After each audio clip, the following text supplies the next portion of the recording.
옛날 일본의 한 마을에 아귀가 나타났다는 소문이 퍼졌습니다.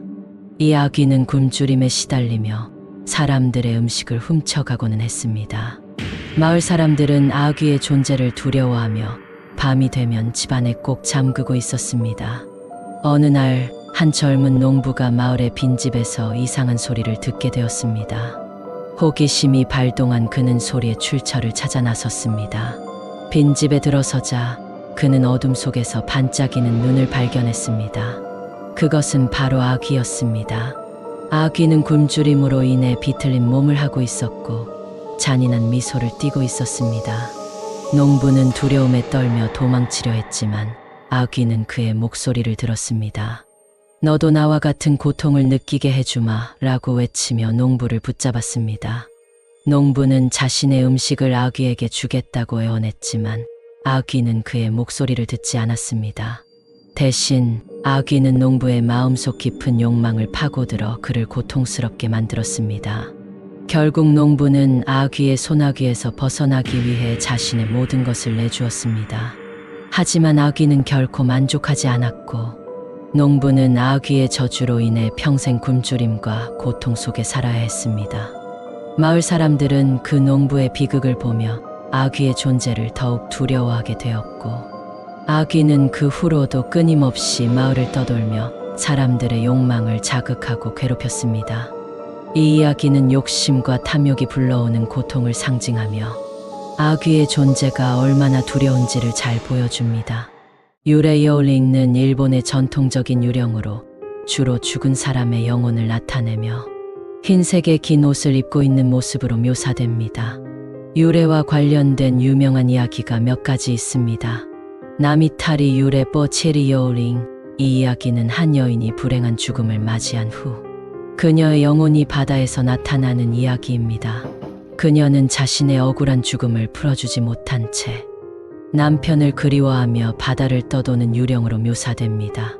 남편은 그녀의 영혼을 달래기 위해 매년 바다에 꽃을 바치고 결국 그녀의 영혼은 평화를 찾게 됩니다. 하나자와 유레 화저요링, 이 전설에서는 한 아름다운 여인이 사랑에 빠지지만 그 사랑이 이루어지지 못하고 비극적인 결말을 맞이합니다. 그녀의 영혼은 그 장소에 남아 지나가는 사람들에게 슬픈 노래를 부른다고 전해집니다. 사람들은 그녀의 노래를 들으며 그녀의 이야기를 듣고 사랑의 소중함을 깨닫게 됩니다. 유래의 저주 어떤 이야기에 따르면 한 남자가 무심코 유령의 무덤을 훼손하게 되고 그 유령의 저주를 받게 됩니다. 이후 그는 유령의 환영을 보게 되고 점차 정신적으로 고통받게 됩니다. 결국 그는 자신의 잘못을 깨닫고 유령에게 사죄함으로써 저주에서 벗어나게 됩니다. 키츠네호는 일본의 전통적인 요괴로 여러 가지 전설과 이야기가 전해지고 있습니다. 그중 가장 유명한 전설 중 하나는 키츠네와 남자 이야기입니다.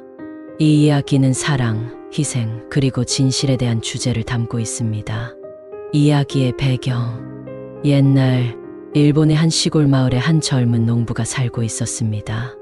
그는 평범한 삶을 살고 있었지만 매일의 노동이 힘들고 외로운 나날이었습니다. 어느 날 그는 밭에서 일을 하던 중 아름다운 여인을 만났습니다. 그녀는 마치 다른 세상에서 온 것처럼 우아하고 신비로운 분위기를 풍기고 있었습니다. 첫 만남, 농부는 그녀에게 매료되어 다가갔고 두 사람은 금세 친해졌습니다.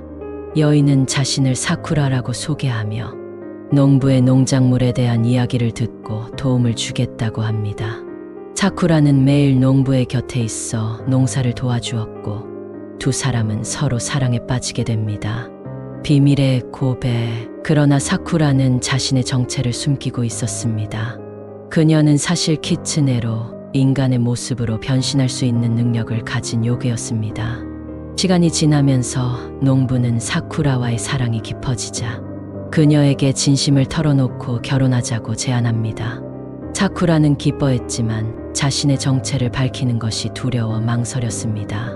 진실이 밝혀지다 결국 사쿠라는 농부에게 진실을 털어놓기로 결심합니다. 어느 날 저녁 사쿠라는 농부에게 자신의 본 모습을 보여주기로 합니다. 그녀가 변신하자 농부는 아름다운 여우의 모습이 드러나자 충격을 받았습니다. 그러나 그는 사쿠라를 사랑했기 때문에 그녀의 정체를 받아들이기로 합니다. 선택과 희생. 사쿠라는 자신의 정체를 밝힌 후 농부와의 사랑이 계속될 수 없음을 알립니다. 키츠네는 100년 동안 인간의 세계에 머물 수 있지만 그 시간이 지나면 다시 자연으로 돌아가야 한다고 합니다. 농부는 그녀와 함께하고 싶어 하지만 사쿠라는 자연의 법칙을 따르기로 결심합니다. 이후 사쿠라는 마지막으로 농부에게 큰 선물을 줍니다. 그녀는 농부에게 행복과 풍요를 가져다 줄 마법의 쌀을 남기고 그를 떠납니다. 농부는 슬프지만 사쿠라의 사랑과 기억을 간직한 채 남게 됩니다. 여운과 교훈. 농부는 사쿠라의 선물 덕분에 평생 풍요롭게 살게 되었고 마을 사람들에게도 그녀의 이야기를 전하며 그녀를 기억했습니다. 이 이야기는 사랑의 힘과 희생, 그리고 자연의 법칙을 존중해야 한다는 교훈을 남깁니다. 이처럼 키츠네는 단순한 요괴가 아니라 사랑과 희생의 상징으로 여겨지며 일본 문화에서 중요한 역할을 하고 있습니다. 현대에도 키츠네는 다양한 매체에서 자주 등장하며 그 매력은 여전히 많은 사람들에게 사랑받고 있습니다. 식신시시괴은 일본의 전통적인 요괴 중 하나로 주로 시체를 먹는 괴물로 알려져 있습니다. 이 요괴에 대한 무서운 이야기가 여러 가지 전해지는데 그 중 하나를 소개하겠습니다. 옛날 한 작은 마을에 식신이 나타났다는 소문이 퍼졌습니다. 마을 사람들은 밤마다 소리 없이 사라지는 사람들을 두려워하며 불안에 떨었습니다. 처음에는 몇몇 노인이 사라졌고 곧 젊은 남자와 여자도 잇따라 사라지기 시작했습니다. 마을의 한 젊은 남자가 식신의 정체를 밝히기로 결심했습니다. 그는 밤이 깊어지기를 기다려 식신이 나타나는 장소로 알려진 폐허가 된 집으로 향했습니다. 그곳은 시체가 묻혀있는 오래된 묘지 근처에 있었습니다. 그가 그곳에 도착했을 때 주변은 어둠에 휩싸여 있었고 시체를 먹는 소리가 들렸습니다. 남자는 숨을 죽이고 그 소리를 따라갔습니다. 그러다 그는 식신이 시체를 뜯어먹고 있는 모습을 목격하게 되었습니다. 식신은 거대한 몸과 날카로운 이빨, 그리고 사람의 얼굴을 한 괴물로 그 모습은 상상할 수 없을 만큼 끔찍했습니다. 남자는 식신에게 들키지 않으려고 조심스럽게 뒤로 물러났지만 갑자기 발소리가 나고 말았습니다. 식신은 그 소리에 반응해 남자를 향해 돌진했습니다. 남자는 도망치기 위해 뛰었지만 식신의 속도는 그의 상상을 초월했습니다. 결국 남자는 식신에게 붙잡히고 말았고 식신은 그의 몸을 뜯어먹기 시작했습니다. 마을 사람들은 이 사건 이후로 더욱 두려움에 떨게 되었고 식신은 계속해서 사람들을 잡아먹었습니다. 결국 마을은 폐허가 되었고 남은 사람들은 식신의 저주를 피하기 위해 다른 곳으로 이주해야 했습니다. 이 이야기는 식신이 단순한 요괴가 아니라 사람의 영혼을 먹고 자신의 힘을 키우는 무서운 존재라는 경고로 여겨집니다. 그 후로도 식신의 전설은 계속 전해져 내려오며 사람들은 밤에 혼자 다니지 않도록 조심하게 되었다고 합니다. 이 이야기는 일본의 요괴에 대한 두려움을 잘 나타내며 식신의 무서운 이미지와 함께 전해집니다. 모노노 전통적인 요괴 중 하나로 자연에 대한 원한이나 감정을 가진 영혼이나 존재를 의미합니다. 이들은 종종 사람들과의 갈등을 통해 무서운 이야기를 만들어냅니다. 아래는 모노노케에 대한 무서운 이야기입니다. 옛날 한 작은 마을에 사는 농부가 있었습니다. 그는 매년 풍작을 기원하며 열심히 일을 했지만 어느 해부터인가 그의 밭은 황폐해지기 시작했습니다. 농작물은 시들고 해충은 끊이지 않았습니다. 농부는 이유를 알 수 없었고 마을 사람들은 그를 무시하며 점점 더 불안해졌습니다. 어느 날 농부는 밤새도록 들판에서 이상한 소리를 들었습니다. 소리는 마치 슬픔에 잠긴 듯한 울음소리였습니다. 그 소리를 따라가 보니 한 나무 아래에서 모노노케가 그를 바라보고 있었습니다. 모노노케는 쓰러진 나무와 함께 그곳에 서 있었고 그녀의 눈은 비통한 감정으로 가득 차 있었습니다. 농부는 두려움에 떨며 물었습니다. 왜 이렇게 슬퍼하십니까?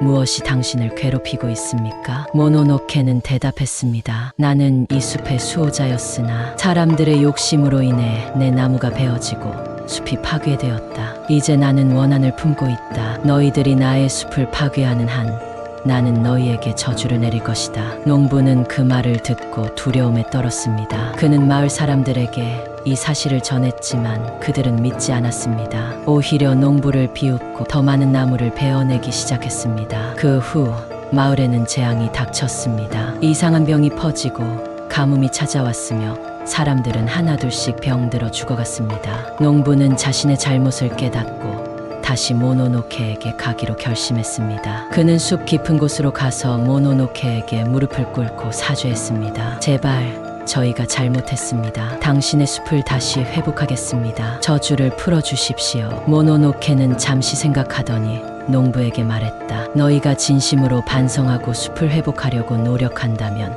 나는 저주를 풀어주겠다. 하지만 그 약속을 지키지 않는다면 너희는 다시 내 분노를 느낄 것이다. 농부는 마을 사람들을 설득해 나무를 다시 심고 숲을 보호하기 위한 노력을 시작했습니다. 시간이 지나면서 숲은 다시 살아나고 마을도 점차 안정되기 시작했습니다. 그러나 사람들은 모노노케의 경고를 잊지 않고 항상 자연을 존중하며 살았습니다. 이 이야기는 자연과의 조화 그리고 그에 대한 존중이 얼마나 중요한지를 일깨워주는 교훈으로 전해졌습니다. 모노노케는 여전히 그 숲을 지키고 있으며 사람들은 그녀의 원한을 두려워하며 조심스럽게 살아가고 있습니다.